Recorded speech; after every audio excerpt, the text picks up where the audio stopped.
2 வருஷத்துக்கு அப்புறமா தல அஜித்துக்கு கிடைச்சிருக்கக்கூடிய விடாமுயற்சிய பயன்படுத்தி இருக்கிறாரா? இல்லையா? அப்படின்றத மகிழ் திருமேனி அவருடைய டைப்ல வேற லெவல்ல சொல்லியிருக்கிறாரு. ஸோ இந்த மூவிய பார்த்தீங்க அப்படின்னு சொன்னா, தென் த்ரிஷா 2 பேருமே கப்பிள்ஸ். இவங்க மேரேஜ் பண்ணி 3 இயர்ஸ்க்கு அப்புறமா இவங்களுக்கு குழந்தை கிடைக்குதுங்க. குழந்தை கிடைக்கிற நேரத்துல குழந்தை வந்துட்டு அபோர்ஷன் ஆயிடுச்சு. ஸோ இதனால தல வந்து என்ன பண்றாருன்னா கோவப்படுறாரு. 2 பேருமே டிவோர்ஸ் பண்ணலாம் அப்படின்ற ஒரு கன்ஃபர்மேஷனுக்கு வராங்க.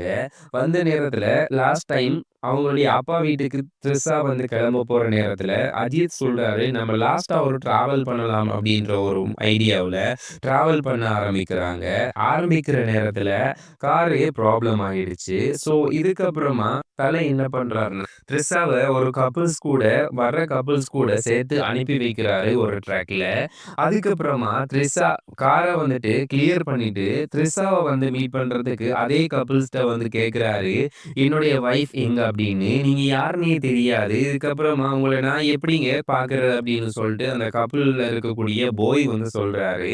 ஸோ போய் அப்படின்னு பார்த்தீங்கன்னா, அது அர்ஜுன் தாங்க. ஸோ அவரு வந்து சொல்றாரு. ஸோ இப்படி வந்து சொல்ற நேரத்துல அஜித் வந்து த்ரிஷா மேம கண்டுபிடிச்சாரா? அதுக்கப்புறம் என்ன நடந்துச்சு அப்படின்றது தான் விடாமுயற்சியுடைய மீதி கதை. இந்த மூவி ரொம்ப ரொம்ப பெஸ்ட்டா இருக்கும் அப்படின்னு சொல்லி அஜய் சாருடைய ஃபேன்ஸ் எல்லாருமே வெயிட் பண்ணிட்டு இருக்கிற நேரத்துல விடாமுயற்சியே விடாமுயற்சியாவே குடுத்திருக்கிறாரு அஜித் சார். தென் பார்க்கலாம் இந்த மூவி வந்து எப்படி அஜய் சாருக்கு வந்து அமைய போகுது அப்படின்றத. இந்த மாதிரியான அப்டேட்ஸ பார்க்கறதுக்கு நம்ம சேனல மறக்காம சப்ஸ்கிரைப் பண்ணுங்க.